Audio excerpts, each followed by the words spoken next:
Hello, hello, hello, and welcome to another episode of the GSMC Wrestling Laureate podcast, brought to you by the GSMC Sports Network. I'm your host, Eric Rodriguez, here, your favorite wrestling fan. Hoping you guys had an amazing Wednesday. Hope you guys are getting through the week, pretty well. Hope you guys are looking forward to Thursday night football tomorrow, also Friday night SmackDown. Obviously, we have college football on Saturdays, and we have the NFL on Sundays. So, nice, handful of things to kind of look forward to kind of get us through the week, but we are almost there. 2 more days and, it's smooth sailing from here. Well, guys, thank you so much for tuning in to the GSMC Wrestling Laureate podcast brought to you by the GSMC Sports Network. We have a great show for you today on tap tonight. We're going to talk about some NXT. We're going to talk about AEW Dynamite, Title Tuesday. We're also going to talk about my way to early predictions of WWE Crown Jewel. And we're also going to talk about Candice LeRae becoming the inaugural WWE Women's Speed Champion. So kudos to her. Congratulations. In our fifth and final segment, something we do every Wednesday, I give you guys my Wednesday's weekly wrestling news roundup where, just kind of, give you guys a couple of breaking news headlines around the professional wrestling industry, kind of wrap your heads around and kind of ponder, any free time or whatever. So yeah, let's go ahead and jump on into it. But before we do any of that, I want to remind you guys, if you have a hot take or a burning question you are dying to get off your chest here at the GSMC Sports Network, we are all ears 1,010%. We are all about making sure that your voice is part of the mix. So don't be shy. Drop your thoughts inside that chat. And if you really want to make sure your comment, question, or concern gets noticed on the show and addressed, why not use that super chat? It's a $sign below that chat box. Whatever you put in there, it's going to be guaranteed to be featured on the show so we can have a nice little back and forth conversation about it. Obviously, love a lot of audience engagement. Yeah, and also, guys, it's a great way to support our channel. Keep the lights on in terms of all these GSMC sports podcasts. We bring you awesome content Monday through Friday. We are absolutely super grateful for each and every one of you guys who joins us here daily on for every single one of the shows. Your support makes all the difference. So let's keep the conversation going.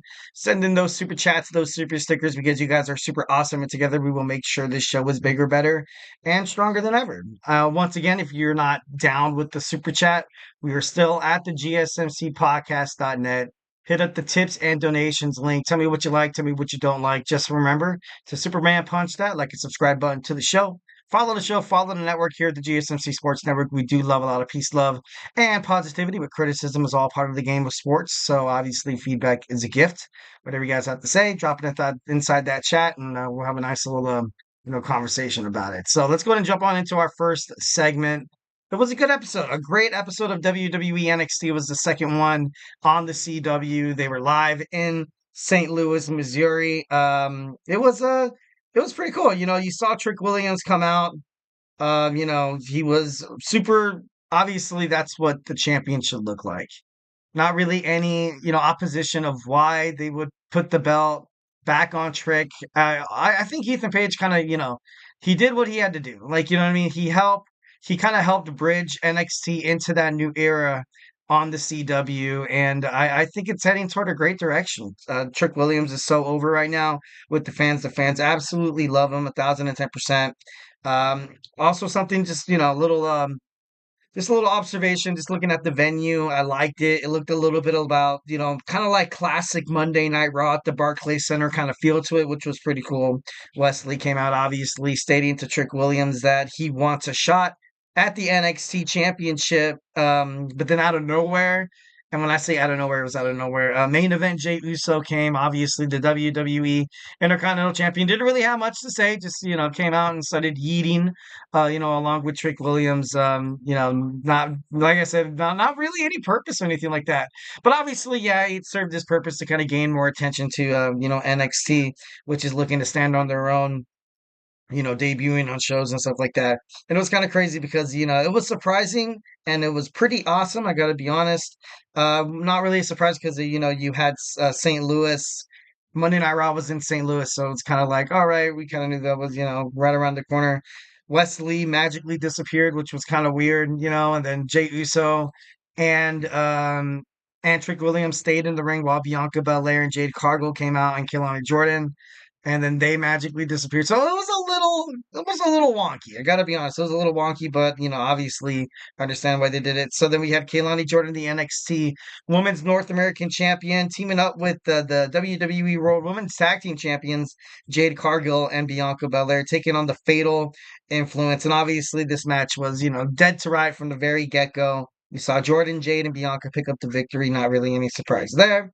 Next, you see Roxanne Perez and Jade, Cora Jade come out to address what exactly should the fans interpret what happened between their partnership at the first episode last week when Julia was trying to dethrone Roxanne Perez for the NXT Women's Championship. Didn't really get much of they were kind of cut off, they were cut off, but I was so sure that Cora Jade was going to tell Roxanne Perez. She was like, you know what?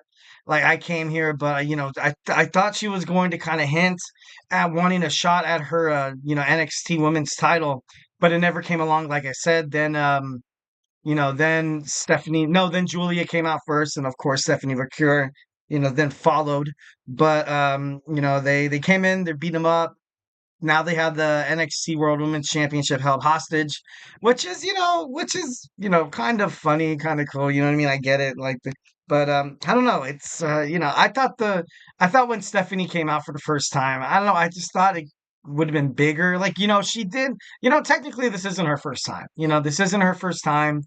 She was featured on the Titantron telling Julia and Roxanne Perez at their contract signing that she's going to be waiting in line for whoever has the belt next. So this alliance formed between Julia and Vaquer, obviously just temporary, much like I feel like this Cora Jade and Roxanne Perez alliance as well.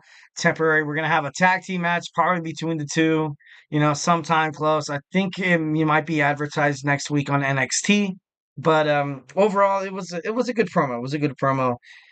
Then you saw Lexis King wants to go ahead and challenge Ora Menta to a gentleman's duel. Thought that was pretty crazy. Ren Sinclair challenges Stephanie Vaquer for a match next week. Um, no doubt in my mind that you're probably going to see Roxanne Perez and Cora Jade get involved in that.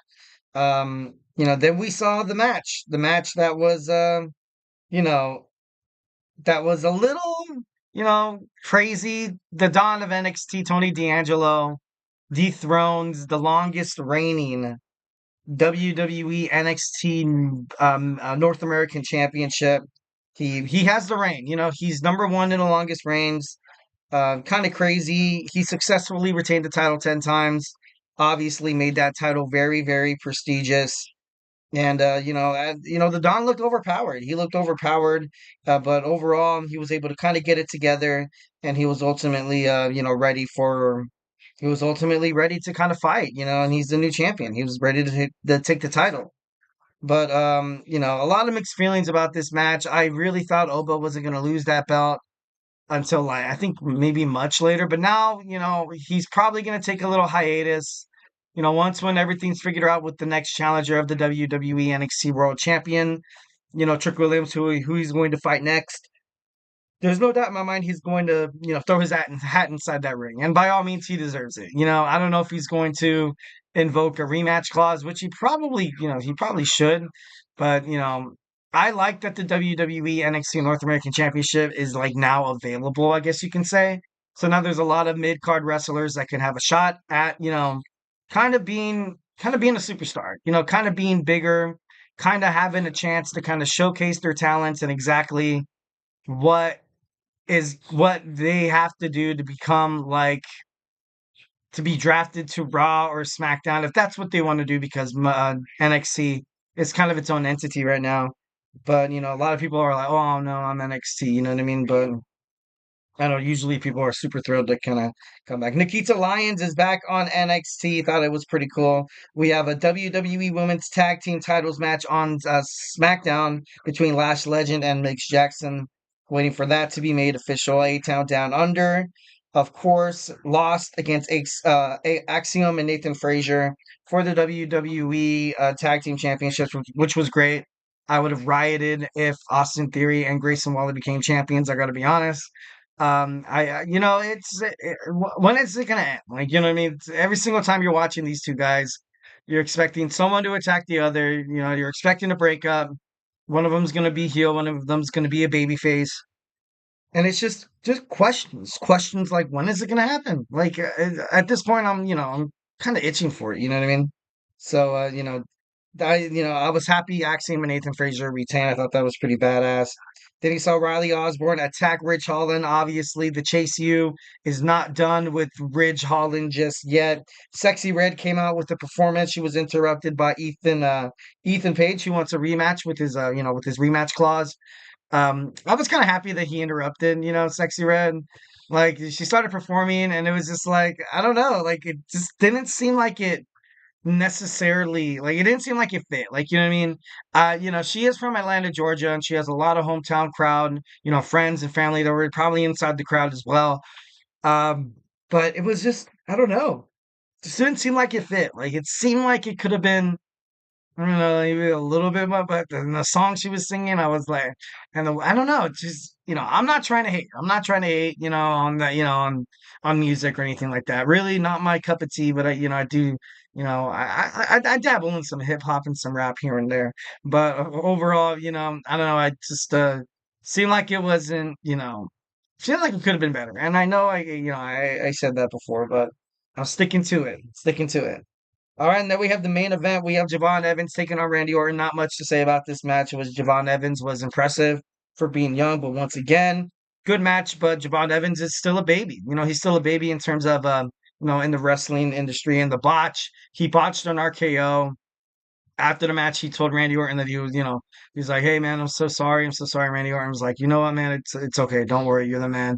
Then raised his hand after the match, which was pretty cool. I liked that finish, and I liked how, because Randy Orton does kind of have a reputation of making people pay back for botching a move. And keeping those receipts, so to speak. So finally came to an understanding. Is like, you know what? He's just a kid. He's learning. He's only 20 years old. So not much you can do. Not much you can do there. All right, guys. So, hey, do not go anywhere. We talked about WWE NXT. Now we're going to talk about some AEW Dynamite's Title Tuesday. So grab your favorite snack, grab your favorite ice cold beverage, and join me here in about 20 seconds. I feel like I'm losing my mind. Is everybody in the world blind? Please, Lord, give me a sign, a sign. I feel like I'm losing my mind. Is everybody in the world blind? Please, Lord, give me a sign, a sign. I wanna be the greatest. Everybody on the fake shit. I look around and feel like everybody is the fakest. I make this every day and I'm impatient, hoping one day I blow up from the basement. Statement, the top is so vacant. I don't hear shit that I think is amazing. Waiting for my day when I'm playing sold out shows for 1,000 faces. Hey, give me that crown, get in my way and to be put down. It ain't your place, all this my town. If I want that shit, then I'll get it right now. I'm losing it, the noose it fits. I'm losing shit, a stupid myth. You choose to live or choose to dip. You choose to fight or lose your grip and lose a gift. I feel like I'm losing my mind. Is everybody in the world blind? Please, Lord, give me a sign, a sign. I feel like I'm losing my mind. Is everybody in the world blind?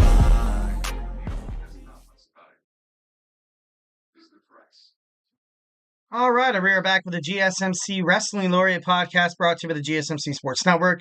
I'm your host, Eric Rodriguez, here every Monday through Friday, 8 p.m. Pacific Time, 11 p.m. Eastern Time. Here to talk about everything in terms of professional wrestling, all the action inside and outside the ring, backstage curtain drama. We also talk about superstar, inactive statuses, injury updates, contract negotiations, extensions, and new signings from promotions like AEW to TNA, to WWE to Ring of Honor, also the CMLL to National Wrestling Alliance. If it makes major news in the world of professional wrestling, we talk about it here on this show. So let's go and talk about some AEW Dynamite Title Tuesday. It was a pretty good show. I watched it as well. But before we do any of that, I want to remind you guys, if you have a burning question or a hot take in terms of professional wrestling, or just something you've been dying to get off your chest. Here at the GSMC Sports Network, we are all ears. 1,010%. This podcast is all about keeping the conversation lively, making sure that you guys know that your voice is part of the mix. So don't be shy. Drop your thoughts inside that chat.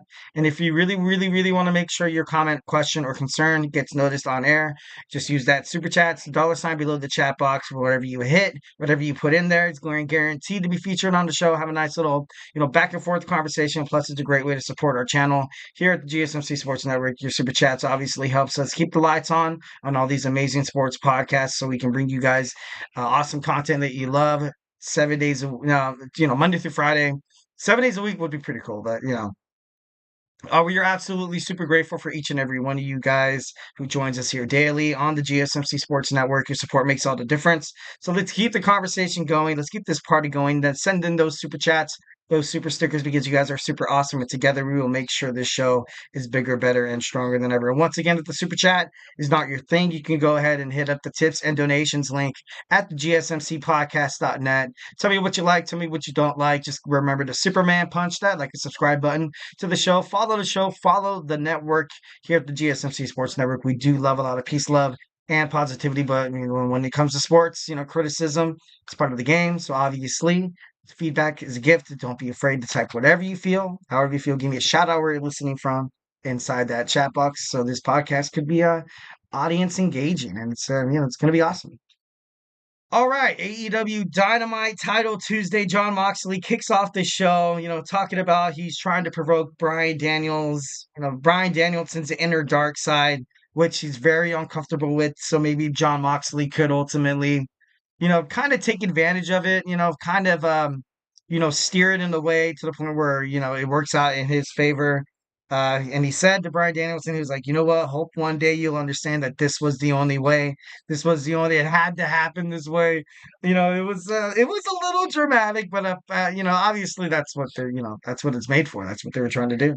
Bryan Danielson then talks about Claudio Castagnoli, his comments, during an interview with Sports Illustrated, saying that he supported the guy for 20 years. This isn't, he said that match, the main event match on Title Tuesday was going to be his last match, and he was going to get injured. But, obviously that wasn't the case. So, Bryan Danielson was able to kind of rub it in Claudio's face after that.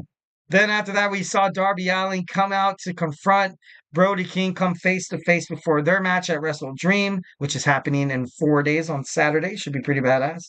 He was just talking about the history of their friendship, man. Like, Brody King got his job at AEW because of Darby Allin. Darby Allin and King spent a lot of time on the road wrestling independents, but then Darby Allin went to AEW.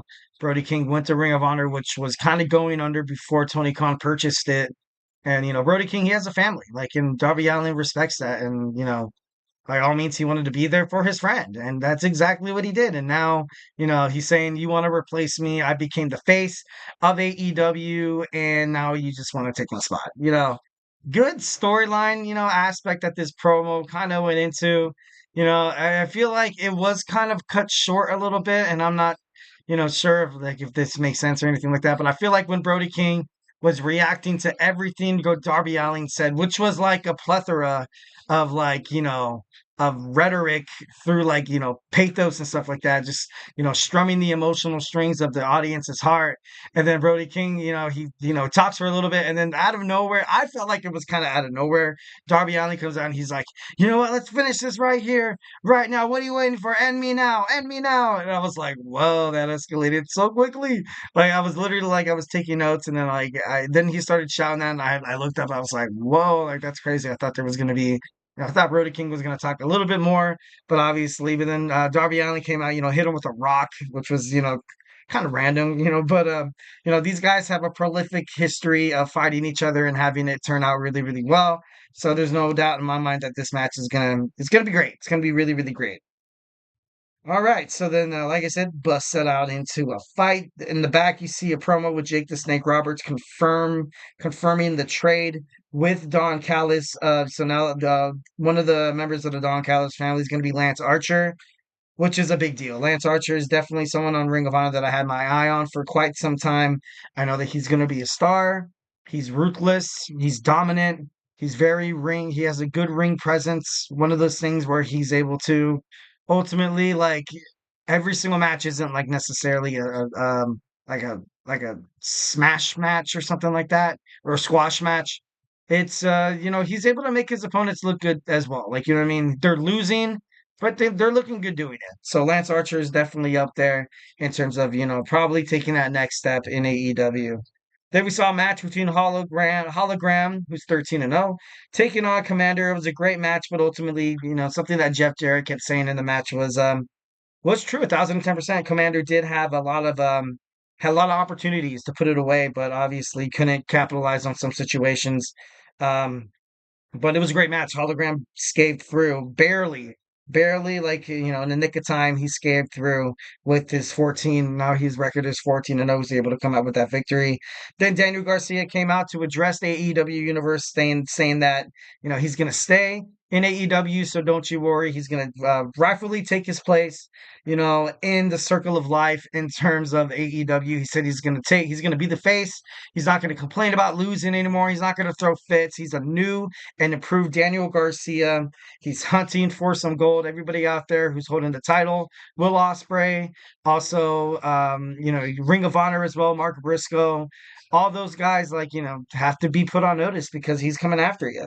Would be interesting. I would love to see him kind of start small. And when I say small, I don't mean like because the title's small and I'm not trying to diminish its value in any way, shape, or form. Ring of Honor Television Championship would be perfect for him. I feel like it'd be great. It'd be a great start for Daniel Garcia, to kind of show Tony Khan that,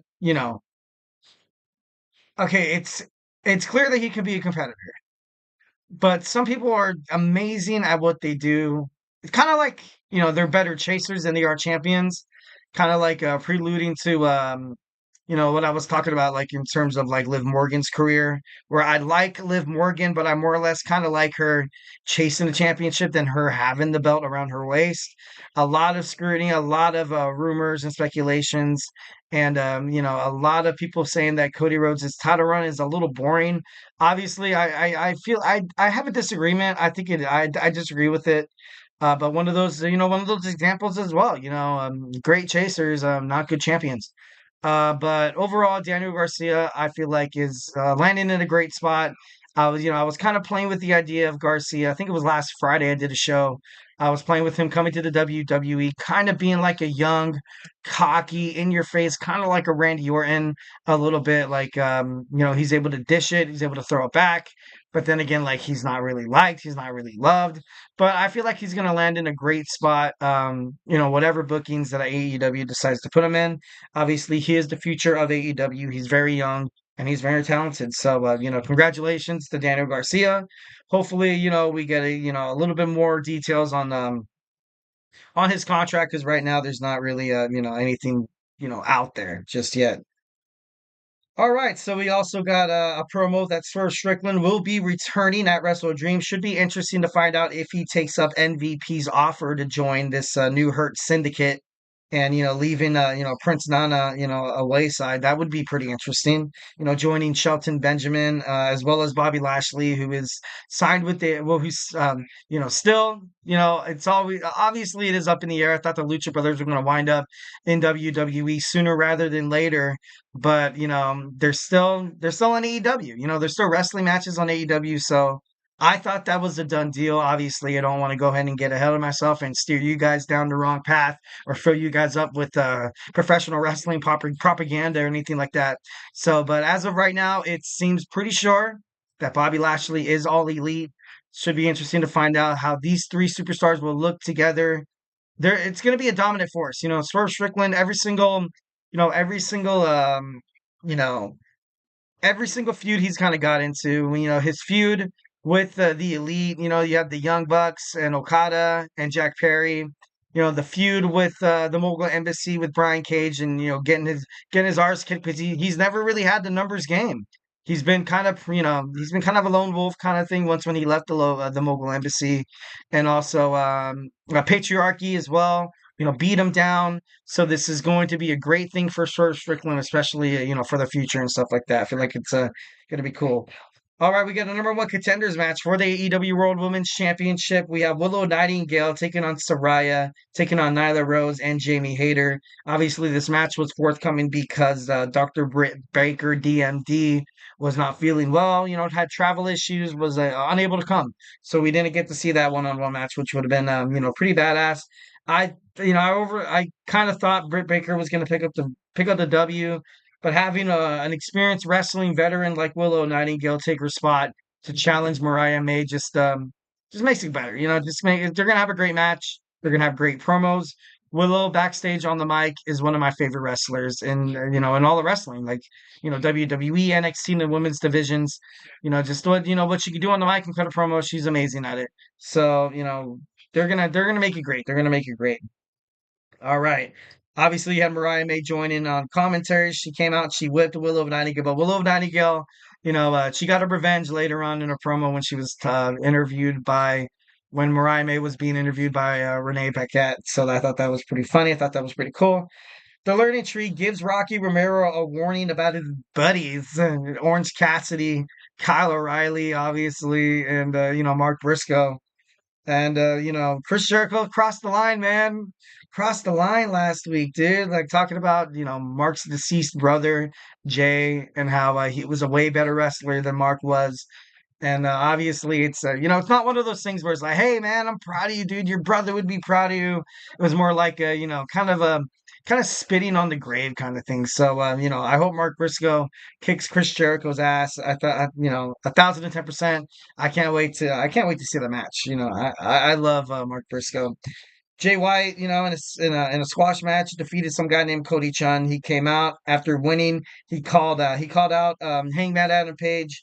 We had Taz attacked by a mystery wrestler, by a mystery guy last week on Dynamite, and he's gonna have to have knee replacement surgery. Obviously, total kayfabe, like he's been needing knee surgery for quite some time.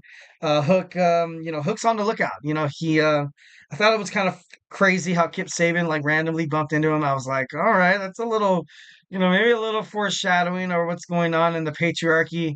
Maybe some way, somehow you're having Christian Cage pulling the strings behind this whole Kip Sabian thing.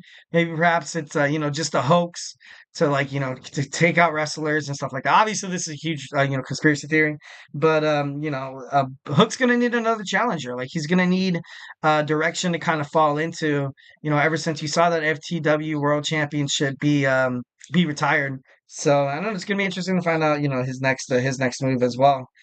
All right, next we have Will Ospreay. No, we have Mercedes Moné. Not really much of a surprise with the crossface or the bank statement, whatever you like to call it. She defeated Emi Sakura in a match, retaining her two belts. I'm once again, Mercedes Moné, she wins again, and she has an undefeated streak on at not Ring of Honor at AEW. So next we have Will Ospreay addresses AEW, talking about the chaos of the Don Callis family after Konosuke Takeshita attacked him after with his match with Ricochet, and he asked Don Callis, and Don Callis confirmed that he in fact sent him. He gave Kyle Fletcher the screwdriver to hit it on his buddy, former member of the Don Callis family, Will Ospreay, who pushed Don Callis, which was funny as hell. But Kyle Fletcher, he wasn't able to do it. He wasn't able to do it with his bruv, Will Ospreay. So then he walked out, obviously conflicted, stuck in the middle. Ricochet came out for the rescue, and then we had the main event match. Bryan Danielson and Wheeler Yuta defeats Castagnoli and Pac. After the match, you saw just a whole, just an absolute just brigade, and it was crazy because Bryan Danielson, he kind of left Yuta to fend for himself, man. Like at the same time, yeah, go chase down the guy you're trying to fight at Wrestle Dream on Saturday, but dude, kind of left Yuta all out here, on a 3-on-1 assault. That's kind of crazy. But then he came back and he helped and everything. All is good. All is good. It's all gravy, baby. But I don't know. I was a little, I was kind of a little that's great. I don't know. I just thought that was kind of messed up. All right, so guys, do not go anywhere. We talked about our AEW Dynamite's Title Tuesday. Give you guys my hot takes, my reviews about that. But don't go anywhere. We're going to talk about WWE. We're going to talk about my way too early WWE Crown Jewel predictions. So hey, do not go anywhere. Looking for your daily fix of sports talk without having to pay for it? GSMC Sports Network is available on YouTube. Just search GSMC Sports Network. Get your fix of daily sports talk shows on YouTube, absolutely free. NFL, college football, NBA, MLB, MMA, UFC, fantasy football, and so much more. GSMC Sports Network has shows running all day long, with new sports shows starting every 2 hours. Just like on your favorite cable sports channel, except GSMC Sports Network is absolutely free. Just search GSMC Sports Network on YouTube to catch one of your new favorite shows, like the GSMC College Football Podcast, Chip Shot Football Podcast, Hoops and Heels Women's Sports Podcast, GSMC Basketball Podcast, and so many more. Check it out for yourself. GSMC Sports Network, now available on YouTube absolutely free. Search GSMC Sports Network on YouTube right now.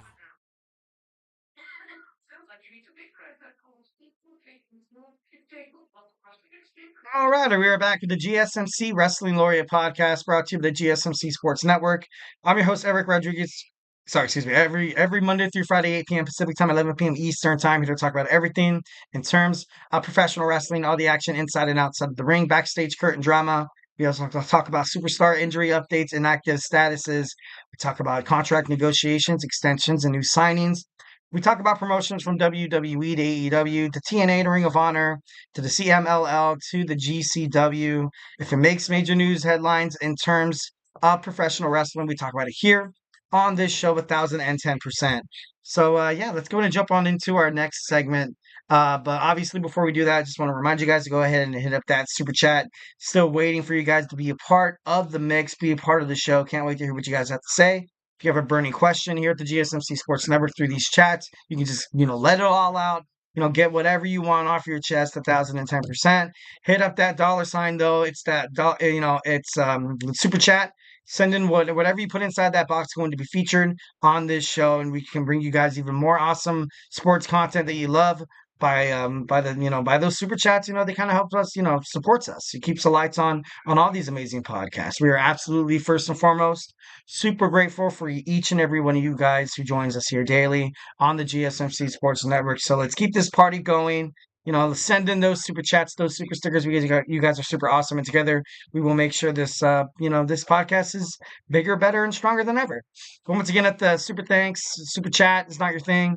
Go ahead and hit up the gsmcpodcast.net, tips and donations link. Tell me what you like, tell me what you don't like. Just remember to Superman punch that like and subscribe button to the show. Follow the show, follow the network here at the GSMC Sports Network. We do love a lot of peace, love, and positivity. But the best thing about talking sports is obviously a little back and forth banter, some criticism, some disagreements. Feedback is a gift. So don't be afraid to send in those chats. It should be pretty awesome. All right, so let's go ahead and talk about our next segment. We have our way too early WWE Crown Jewel predictions. I've kind of had my hot takes in terms of every single time WWE brings a pay-per-view to like a Clash of the Castle or Jeddah, Saudi Arabia, or anything like that. Like it always seems like the matches, like they matter, but more or less it just contributes to the storyline. You hardly see titles, change hands. Obviously, I feel like that's a huge reason why Triple H, Paul Levesque was like, you know what? They don't really do the traditional Survivor Series anymore. The Survivor Series I kind of watched growing up, especially like during the late 2010s, where the champion versus champion on, through the tag, the women's Intercontinental would face the United States, try to prove brand supremacy where, and then the traditional 5-man tag team match was actually one of my favorites. Obviously, it's kind of ditched now. We do have War Games, which is cool. It is cool, but I don't know. I kind of miss that format. But overall, so my way too early Crown Jewel predictions. Obviously, we have Rhea Ripley who's going to fight Raquel Rodriguez. I feel like Raquel Rodriguez needs to kind of make a name for herself. She has been confirmed to be joining the Judgment Day. So now you have Liv Morgan with Dominic Mysterio by her side. Rhea Ripley is essentially all alone because right now Damian Priest is still dealing with the whole Finn Balor situation. So she's gonna have to find just an ally. She's gonna have to try to find someone to kind of back her up. It seems like even with the help of Damian Priest, they always wind up beaten and battered inside the ring because it's like 5-on-2. Cool, you're the Terror Twins, but at the same time, it just doesn't hold that much. It doesn't hold that much. Prestige. So every single time she's getting her butt kicked and laid out inside the ring. Potential partners, maybe that could help. Kind of. You know, deter the Liv Morgan, Raquel Rodriguez. Maybe she kind of reaches out to Lyra Valkyria. Maybe she finds a way to, kind of do that. Maybe a returning star maybe like Alexa Bliss, or maybe somebody like you know, Asuka. Well, I don't know, Asuka. Maybe Charlotte Flair comes back. That'd be pretty interesting. It would have to be somebody who has, some baggage with Liv, I feel like. Or Raquel Rodriguez. But Raquel Rodriguez, I don't really, I think everybody just like loves her, you know what I mean? Uh Maybe, I don't know why, but Alexa Bliss and Liv Morgan kind of look, almost alike, the short little blondes. Maybe, you kind of have a match right there. You have the powerhouse, but then you have the quick, the fast, always cunning, wrestling abilities that that Liv Morgan and Alexa Bliss always introduce in all their matchups, which is cool. They get on the top rope, they get crazy. But I think Alexa Bliss would lay her out though. I think she's a lot better than Liv, and I know like I'm not a Liv Morgan hater. I'm not. But I don't know. I just feel like she can. I don't know. She hasn't been botching moves lately, which I've been kind of surprised. I'm happy that she's getting better. Happy that she's getting better. She's obviously learning a lot, and I'm pulling for her. By all means, like I said, like although some criticisms kind of come through the show, at the end of the day, respect all these amazing athletes from the men's and the women's division. Obviously, if I was anywhere near them, they'd probably kick my ass. Like, you know what I mean? Like, so, next we have Jey Uso, perhaps defending the WWE Intercontinental Championship against Braun Breaker. Maybe Kofi Kingston joins in a triple threat match. It could be possible. Maybe, randomly. No, I don't think that would happen. I don't think that would happen. Maybe randomly Kofi Kingston wins the title, and then you have a jealous Xavier Woods just beat the holy hell out of Kofi Kingston, forcing them to have a match at Survivor Series where maybe perhaps Xavier Woods could become a champion. He could definitely beat Kofi Kingston. He can't beat Braun Breaker. He just can't. And if you want to commit to this new, new day, split, something big's going to have to happen. Something big, something, kind of surprising. But Jey Uso has been waiting this whole time to get a singles title. I don't think WWE is just gonna go on ahead and just be like, you know what, you're losing it a month later. Like, you know what I mean? But it could be a triple threat match, but I'm pretty sure that sounded weird. We're gonna get a Jey Uso taking on Braun Breaker round 2, where you probably have Jey Uso, put the rivalry to bed and kind of end all that. All right, next we have Nia Jax taking on Liv Morgan. We all know that match is confirmed. I feel like Nia Jax is gonna, I don't know, she's gonna have to go toe to toe, and Tiffany Stratton's gonna have the most opportunistic times because you have two champions in the ring at the same time. Both of them are gonna be laid out. Nia Jax maybe lays Liv Morgan out. They develop a plan where Nia Jax attacks, Raquel Rodriguez, leaving her wide open, and then you have Tiffany Stratton become the new WWE Women's World Champion. That'd be pretty cool. That'd be pretty crazy. Maybe you would have Tiffany Stratton kind of on both shows would be interesting. But I don't know. It should be pretty cool. Seems like that storyline could work. Next, we have Cody Rhodes taking on Gunther for the WWE. Well, not for the WWE Championship, for the WWE Crown Jewel champion. I'm just kidding. No, like the belts are cool and everything, but I didn't really expect that. But overall, I really, I think Kevin Owens finds a way to kind of get involved in this match, costing him the match once again, having Gunther win.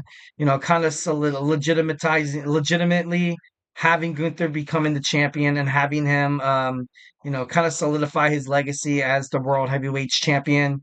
But then again, it can go the same way for Cody. Cody, could pick up a huge victory against Gunther, showing that he's because I love Cody Rhodes and he's had some pretty good opponents. of the likes of like, AJ Styles and stuff like that. But, it's been quite some time before since he's actually like fought someone that was like, oh, like Cody could actually lose. Like, you know what I mean?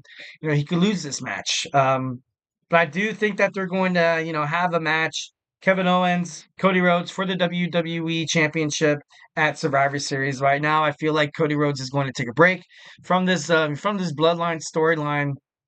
So I don't know. I feel like anyone who comes out the victor of this match would would heighten their career immensely. Next, another match that I'm kind of floating around may happen, might not happen, is Damage Control taking on Bianca Belair and Jade Cargill.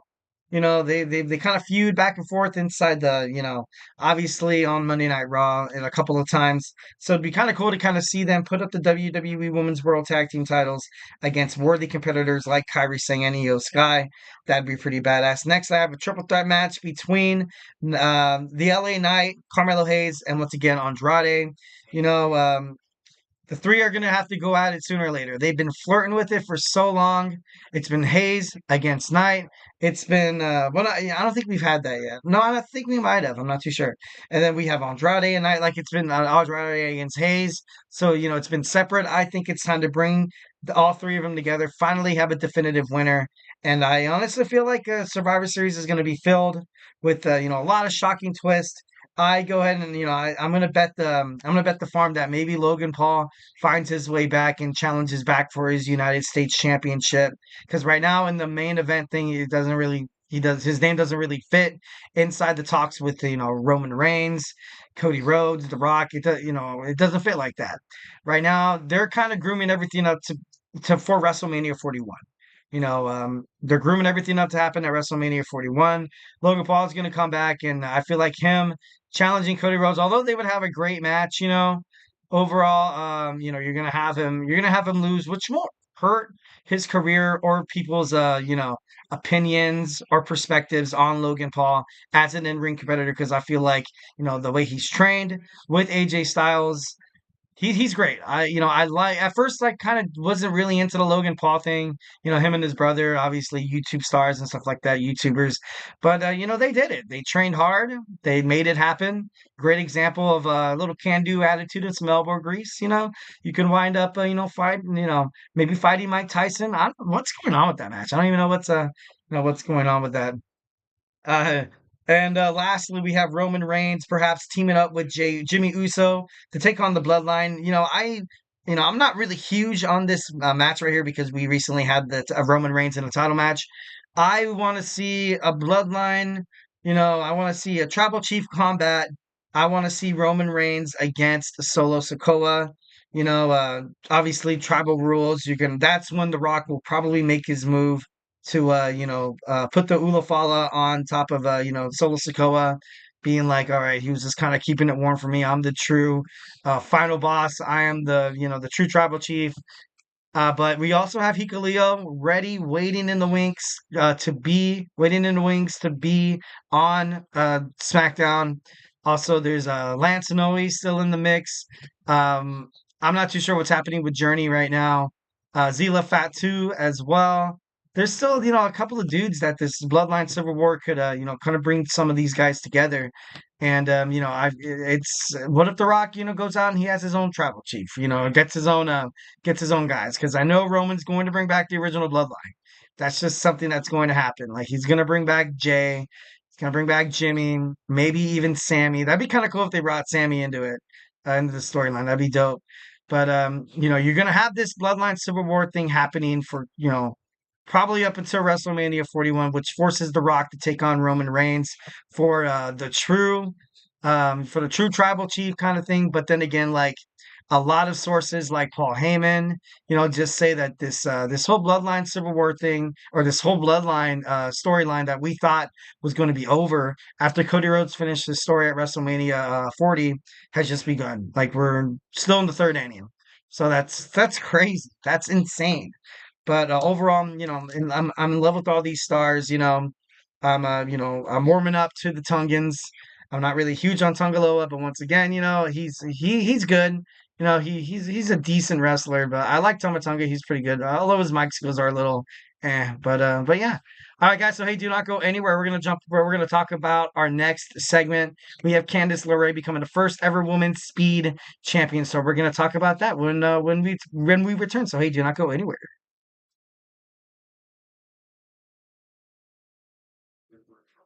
For the best and latest podcasts available anywhere, go to the podcast app on your cell phone and type in GSMC to access free content-rich podcasts on health and wellness, book reviews, sports, entertainment, relationships, social media, movies, technology, finance, and even weird news. Subscribe and download the GSMC Podcast Network's family of shows, available everywhere podcasts are found.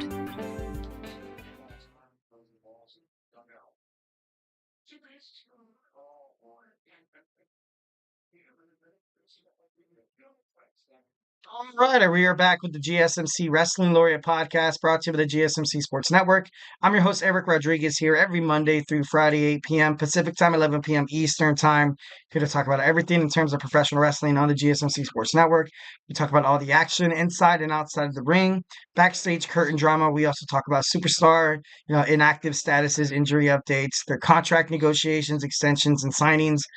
We talk about promotions from WWE to AEW, the TNA to the GCW to the NWA to the CMLL. If it makes major news headlines in terms of the world of professional wrestling, we talk about it here on this show 1010%. So just kind of reflect on what we talked about real quick. We had my WWE NXT review, my AEW Title Tuesday review as well. We talked about my way too early WWE Crown Jewel prediction. So make sure you check out those videos on YouTube. And now we're going to talk about some Candice LeRae. Candice LeRae becoming the first ever women's speed champion. Congratulations to Candice. Her success in NXT, she came into WWE, super hot, ready to kind of go, much like her husband, Johnny Gargano. But, the bookings was a little, a little stale, in my opinion. I feel like they still are stale with Johnny Gargano. Having him, DIY lose the tag team championships right off the bat was kind of lame. But Candice LeRae, you gotta respect that. You know what I mean? And history has been made, so that's pretty cool. Knocking off Io Sky. Io Sky is, one of the top tier wrestlers on Monday Night Raw, and Candice LeRae was able to kind of shock the world, kind of be that underdog, kind of a childhood dream of making it to the main stage on the main roster, winning a singles championship in WWE for the first time outside of NXT. So I thought that was pretty cool. That's awesome. Obviously, congratulations to Candice. A lot of people, there's obviously a lot of scrutiny online. It's just an internet champion, you know what I mean? Like, it's only 3 minutes. Like, there's a lot of hate. Like, obviously there's a lot of hate, you know, uh, but you got to give credit when it's due. And the way Candice LeRae has been inside the ring, kind of that cold-hearted killer, the way she was with Indy Hartwell. I think she's gonna have a new kind of direction in her character. Um, and like I said, beating somebody with the prestige of Io Sky is going to do wonders for her career. I personally like it. I feel like it's going to be great. And 1,000 tippers. I got a chat from my man Kevin Kervin Abreu. People want women mid card title. Um, Speed champion makes sense. I was ultimately kind of thinking about that. Is WWE on Speed, the title is fought between three wrestling brands, Raw, SmackDown, and NXT. So is this WWE's version of a mid-card belt for the women's? As of right now, I feel like it is. Is it cool and innovative and stuff like that? Like, yeah. Could it be better? Yeah, it could be a lot better. I think it could, giving these amazing women 3 minutes to wrestle, they're fast, they're great, it's cool, it's a good watch. Obviously it aired today, although it was taped in Nashville, Tennessee. Um, I feel like the talent on the rosters in terms of the women's in all of WWE is amazing. Is amazing. And Candice LeRae was able to beat out top names like, Piper Niven, Naomi, Kairi Sane, Lyra Valkyria, and Io Sky. Definitely would love to kind of see that. But there's still talent that continues to kind of be swept under the rug and, kind of stays under the radar. You know, for example, we have, Nia Jax, which was, her title run the first time was, kind of a joke and ended abruptly. And then like she's been, she was released, not released to released from WWE, then came back. And when she came back, it's still her bookings and her not becoming a champion that a lot of WWE Universe, a lot of wrestling fans thought that she was capable of doing. And she's been on SmackDown, absolutely killing it, absolutely having a dominating reign, as that's what Bailey said. But Nia Jax, she's gonna have the championship for a long time. And I feel like it's kind of owed that she does have the championship. She has a long championship reign. She's been having a dominant run. Singles wrestlers are forced to go chase tag team to gold. Like Bianca Belair and Jade Cargo when they first got together. I didn't like it. I thought these girls were, they're better fighting singles bouts. But them as a tag team, I'm starting to warm up to them a little bit. I think it's overall great, but they're very dominant, not really, much of a surprise factor, like, where you have the Pure Fusion Collective, or you have the Unholy Union, Chelsea Green and Piper Niven and stuff like that, always kind of leaving the door open for potential like wins. And it seems like since Bianca Belair and Jade Cargill has had the WWE Women's World Tag Team Championships, it's kind of it's not boring. I can't really say that word because I feel like their matches are great. They do put on great matches, but I feel like just overall, it's forcing a lot of single superstars because you don't have a mid card belt in the women's division. I don't know, it'd be kind of crazy. Got another chat from Curvin. Abreu, do you think WWE needs more titles? No, or would give them interesting storylines? I think it would. I feel like a lot of people say, oh, they could be, too much belts, too many belts. I think it was Arn Anderson. I think it was Arn Anderson who said that, WWE has too many belts. They have too many belts.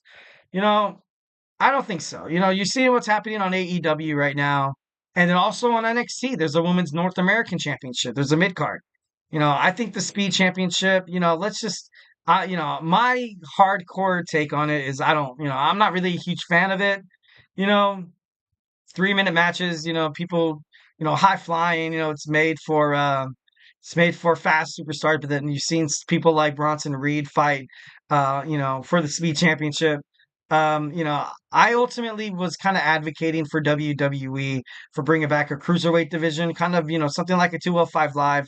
Because once when 205 Live went under, you saw a lot of amazing talents like Mustafa Ali kind of fall under, Cedric Alexander, TJ Perkins, who's that guy? The gentleman, Jack Gallagher as well. You've seen a lot of, amazing superstars that were great. And we're getting a lot of positive reinforcement from the fans on 205 Live. But then, obviously that show was cut, and then kind of forcing a lot of these stars to be hidden under the radar, which is why these women are suffering as well from not having a mid card. There should be definitely a women's Intercontinental Championship and also a women's United States Championship on Raw and SmackDown. That's just, that just makes the most sense. And like kind of like what Corbin Abreu was saying, it's makes for interesting storylines. And much like TKO after acquiring WWE, you've kind of had them pick up on a lot of tendencies that the UFC have. The UFC, they have a lot of belts too. They have a lot of belts too, and fans don't really, they don't look at the belts like, oh, one's less prestigious than the other. Like, yeah, there are tiers, or levels of some of how, who exactly is capable of winning the United States Championship as opposed to like a WWE Championship. But there still are some kind of blurred lines. Like, I feel like the LA Knight could do it. He can go on a nice WWE title run. I feel like Logan Paul could have done it as well. And the Intercontinental Championship, obviously, Gunther, he did it. He became the World Heavyweight Champion. Sami Zayn came so close last night, or last Monday night on Monday Night Raw. He came so damn close of becoming a World Heavyweight Champion. And I don't know, it just seems kind of crazy. There's also a lot of potential women's single stars and a lot of returning stars as well that could definitely make the title prestigious. Right off the bat, they win the Women's Intercontinental Championship or the Women's United States Championship. Chelsea Green, Zoe Stark, Indy Hartwell, Io Sky, Dakota Kai when she comes back, Lara Valkyria. Shayna Baszler, Asuka when she comes back, Alexa Bliss, Becky Lynch, Zelina Vega, Naomi, Charlotte Flair. Like a lot of these girls can come in here and represent the title well. It's like creating competition, creating this new run for a title that is, since it's so new, it's gonna need prestige. Through prestige, you have a lot of challengers. You have decent title reigns.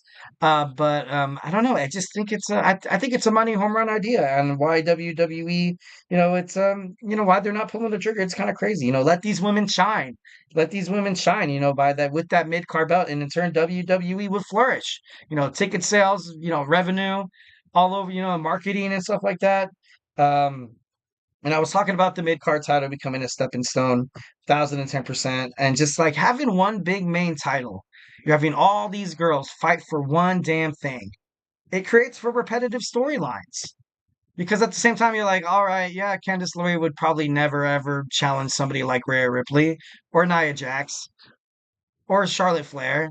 You know what I mean? Or even Tiffany Stratton for that kind of, you know what I mean? Like it's just and I don't know. I just think it makes sense.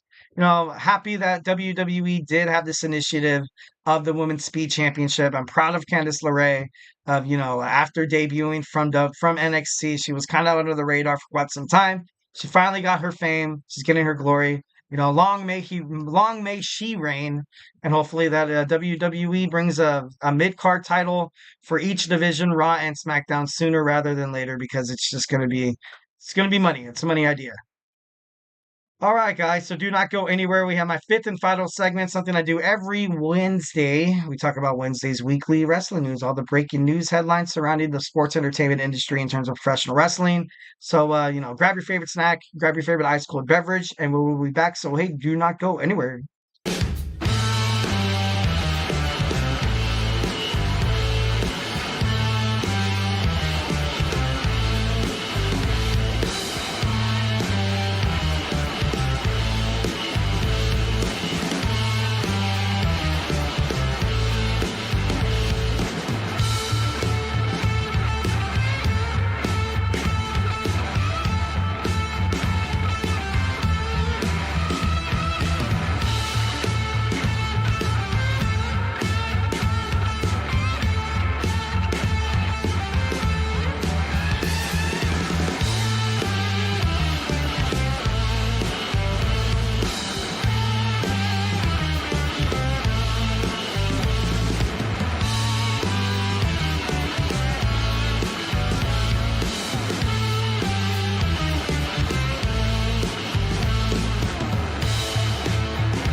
All right, welcome back to the GSMC Wrestling Laureate podcast, brought to you by the GSMC Sports Network. I'm your host, Eric Rodriguez, here, your favorite wrestling fan, every Monday through Friday, 8 p.m. Pacific Time, 11 p.m. Eastern Time. Here to talk about everything in terms of professional wrestling. Just kind of reflecting on what we talked about right quick. We talked about my WWE NXT review, my AEW Dynamite Title Tuesday review. We talked about my way too early WWE Crown Jewel predictions, and then we talked about Candice LeRae winning the WWE Women's Speed Championship and how WWE should implement women's mid card title on Raw and SmackDown, the Intercontinental, and also the Women's United States Championship. Would be pretty great. Would we have a lot of storylines surrounding it. It could flourish, help WWE flourish as well. Become more of a marketing, conglomerate, more than it actually already is. And most importantly, you're helping a lot of these young women superstars, achieve greatness. You're helping them shine. So why not? It seems like it's a beneficial relationship. It's not really, doing something crazy and out of the ordinary. You're just adding two more titles. You know what I mean? And you can make so much money out of it. It's crazy how they haven't pulled the trigger just yet. All right, so now we're going to talk about my weekly wrestling news on Wednesday. So let's go ahead and pop that up and boom. Our first news. So Baron Corbin is taking on the Hurricane by storm. He's still out there, he's helping his in-laws like travel and stuff like that. He's driving a Hummer. Kind of gives me like some Zombieland kind of feels. He's going out there and he's kicking ass. Not really, ever since the Hurricane got knocked, Hurricane Milton, I think it was. It got knocked down to a Category 4, but it doesn't seem to be affecting, Baron Corbin. Hopefully, he stays safe. Hopefully, nothing bad happens to the lone wolf. But I don't know, I just think it's badass. Like, you know what I mean? He's gonna go out there and he's gonna be like, you know what? I'm gonna go out there and help people. A lot of people right now they're suffering. They lost their property, their cars, their possessions. They lost their jobs where they go to work at. Like, it's bad. It's really really bad. And obviously, my thoughts and prayers and condolences to all the families affected by the hurricane on the East Coast. Well, not the East Coast, like Southeast Coast, I think you call it. I'm not too sure, but 1,010%. Thoughts and prayers. But Baron Corbin, doing the right thing, being the man that he is. So I think that's pretty cool. Our next AEW has officially signed a deal with Fox Sports Mexico. Where you're gonna have AEW on multiple regions, which is very, very, very important. Especially with their new deal with the CMLL, New Japan Professional Wrestling, also Ring of Honor. So it's just a matter of time until, AEW is just racking up a lot of these territories, a lot of these regions, and, kind of establishing a wrestling promotion in Latin America. That's something WWE was kind of on track for. Tony Khan obviously pulled the trigger first. It took WWE to kind of have this partnership with TKO Holdings, where there is a UFC Performance Center in Mexico City, where you can kind of get a lot of these fighters that are, they might be interested in joining WWE, hold tryouts in, in Latin America. Maybe you find the next Rey Mysterio. Maybe, you find a lot of prestigious wrestlers and stuff like that who could possibly make a difference, here in the US, and also just like traveling and stuff like that. So 1,010%, I'm kind of happy that Tony Khan pulled the trigger before WWE. Kind of helps him more, kind of helps AEW to kind of be more of a conglomerate, getting those audience, getting those audience numbers up. So, definitely think that's cool. And yeah, all right. More Tony Khan. More Tony Khan. Tony Khan addresses the potential brand split between Saturday Night Collision and AEW Dynamite. It's Wednesday. That would be insane. I think it could work. It could work 1,010%. Obviously, but you don't really have a secondary main card title. You just have the AEW World Heavyweight Championship. Obviously, there would be a little bit of tweaking. Maybe there's a different rules for the titles. Maybe the title holders can only jump brands. But at the same time, the reason why AEW, and definitely in my opinion, is that you have all this potential talent going at it. Like, you know what I mean? No one's really bound to some show. Like, I'm not watching Raw and I'm not watching Gunther, win Sami Zayn, and then out of nowhere you see Roman Reigns come out, which would be pretty badass. I think that'd be pretty cool.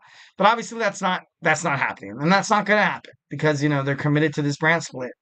I think something that's made AEW special is definitely, having all these superstars to the point where you can put them on shows like Rampage and Collision, and if you're gonna do something with the new AEW Shockwave, maybe Shockwave could serve as like I was kind of comparing it to like a Saturday night's main event for WWE.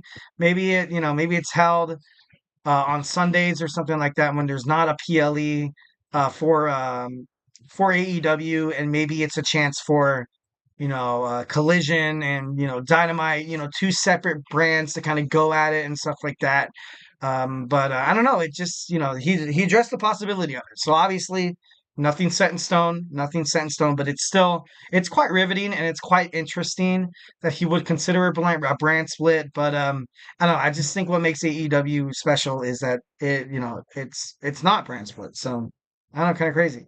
All right, next in the news, William Regal said in an interview that late great Eddie Guerrero was one of the best all around professional wrestlers ever. And that's not much of a surprise. A lot of his peers besides William Regal, a lot of wrestlers during that day and age respected Eddie Guerrero. The trials and tribulations that he went through trying to become WWE champion, and he did it. He stuck through with it. He was committed. He was able to put smiles on the faces at the same time. Talk about that guy who usually on your way up to the top, you got to burn a couple of bridges. But Eddie Guerrero, like he didn't burn bridges. He just made relationships, and everybody was so happy that you know, nobody really disliked Eddie, and he was great for that. He was great for that. He was just, he was so representative for the company. He loved it. He loved the WWE. Absolutely loved the WWE. And obviously sad. Tragic. He passed too early. No doubt in my mind that he would. Maybe would he still be wrestling right now? That'd be pretty bad. You know what? I think he would be. I think Eddie would be still wrestling right now if if he didn't tragically pass away. But William Regal, obviously, not really a hot take.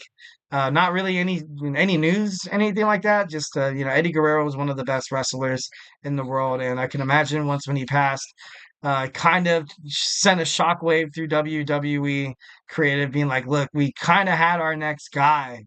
Like we had that next guy to kind of take us into this new era of wrestling. Maybe if he would have still been alive, we wouldn't have seen John Cena become more prestigious than he actually was. Maybe he would have got more, opportunities than other wrestlers, and so like Batista or anything like that.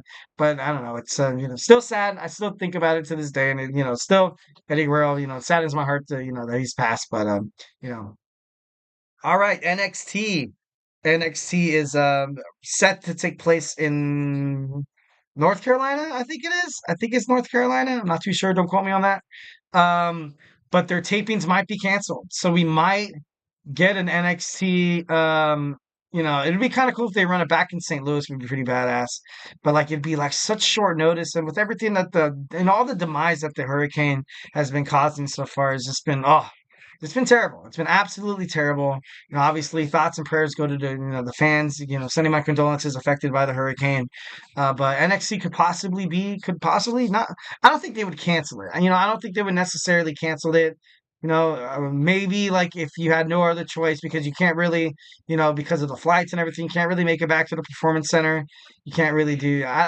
Maybe their friends in Las Vegas, the UFC, could possibly let them use the UFC performance center once again. You had dang, what was it? Battleground there as well. So I don't know. That would be a pretty interesting, topic for that.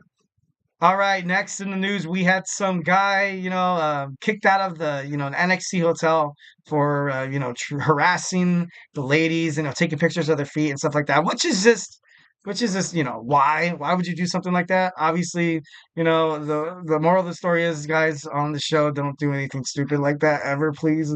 Or, wrestling fans, wrestling's awesome. Wrestling's awesome. I go to the show to watch the wrestling, not really so much interested in feet. I'm just kidding, moving on from the subject. But I know it's just thought, obviously thought I'd bring it up in this news because the moment I read it, I was like, dude, are you serious? There's still like, still weird people like that in this world. Oh, come on, guys. Got to come together as society. And we gotta be better for ourselves. You know what I mean? All right. So next we have Rob Van Dam, RVD, signs a Legends contract, which is pretty cool. There was a lot of speculation, a lot of rumors being thrown around saying that he was going to fight John Cena during his retirement tour, and now it's a possibility. So that's more great things for RVD. He was a great wrestler. I feel like he kind of retired, a little young too, but I think he still wrestles. I think or well, maybe like it was a couple of years ago, maybe 3 or 4 years ago, he was still wrestling. But Rob Van Dam, obviously, the kind of the best, the 5-star frog splash, the Rolling Thunder, ECW legend, WWE great. Rob Van Dam has signed a Legends contract, which is super, super cool. All right, announced that Braun Strowman will be taking some time off due to a pulled groin that he had in his match with Big Bad Bronson Reed. I kind of noticed that he was kind of walking a little slow. The match was slowed down heavily. Maybe that's the reason why this happened. It was surprising. It was a surprising match. Obviously, last monster standing match, but I don't know. Hope Braun Strowman has a speedy recovery. Next, Chris Statlander. Chris Statlander is on the books in AEW, becoming a babyface again. Getting rid of Stokely. And once again, I feel for Willow Nightingale, who lost her championship, the TBS championship, to Mercedes Moné, thanks to Chris Statlander. And once again, it's like, okay, once again, Mercedes gets another break. I'm just kidding, no. But I don't know. Just showing that, she's going back to being babyface, and it's only been a mere like 4 months or 3 months, I think it was. But it wasn't a good idea. Like, it wasn't a good idea. She's a great babyface. She's very live on social media, on Instagram and Twitter, I believe. So I don't know. I just think she's she's gonna be doing so much well as a babyface. Lastly, we have AJ Styles' injury wasn't kayfabe. I kind of thought maybe it was. It's real. It's real, and he's gonna go through an MRI. Sucks, man. That just sucks. Making his return back to WWE SmackDown, only to kind of be turned away again and be like, look, you kind of go back. You kind of have to go back on the shelf again. Sucks for AJ Styles. Sucks for the Phenomenal One. I thought he would definitely, insert his name inside the United States Championship run. But now we're gonna have to stay patient for the Phenomenal One to come back to WWE once again. All right, guys. So, hey, that was my show. Hope you guys had an amazing time. I had an amazing time. Definitely a lot of awesome chats from Curve and Abreu. Thank you, guys. Thank you so much, my guy, and everybody else who commented as well. Thank you so much for tuning in to the GSMC Wrestling Laureate podcast brought to you by the GSMC Sports Network. Just remember to Superman punch that like and subscribe button to the show. Follow us on Twitter /X, Instagram, TikTok, and Facebook for more content and updates. And like I always say, if I have not made you a wrestling fan by now, we got 2 football shows. We got the NFL heating up. We got the GSMC football podcast with Kenneth. We got the Chip Shot football podcast with Manny. We also have a college football on Saturdays with, so we have Tommy talking on the GSMC college football podcast. Make sure you tune into his show. And, if you're all part of the, the fandom that is fantasy sports, fantasy football, make sure you tune into Chris Shepard's GSMC Fantasy Sports podcast. Find out your stardoms, find out your situms, find out who to pick up off the waiver wire. Find out if that risk is worth, that if you're willing to risk it for the biscuit, is the juice worth the squeeze? So make sure you tune into his podcast. It's super awesome. We got basketball starting right around the corner. We also have the WNBA playoffs heating up. So make sure you tune into Nelson's GSMC basketball podcast. We got 2 all-around sports podcasts. We talk things from hockey to from baseball, basketball, the NFL. We got my man Jeremy with Sports by GSMC. We got TJ with the GSMC Sports Podcast. So make sure you tune into all that. Obviously, we got my boy Emran starting in 13 minutes. Make sure you stay tuned for the GSMC Soccer Podcast. So, we have a lot of awesome podcasters here. We have the same passion for sports that you guys. Make sure you come out. Make sure you support us. Definitely, it's a great watch. I give you guys the Eric Rodriguez guarantee that you will never, ever, ever, ever, ever regret subscribing to the GSMC Sports Network. Well, guys, once again, hope you have an amazing Wednesday. Stay beautiful. And as always, love you.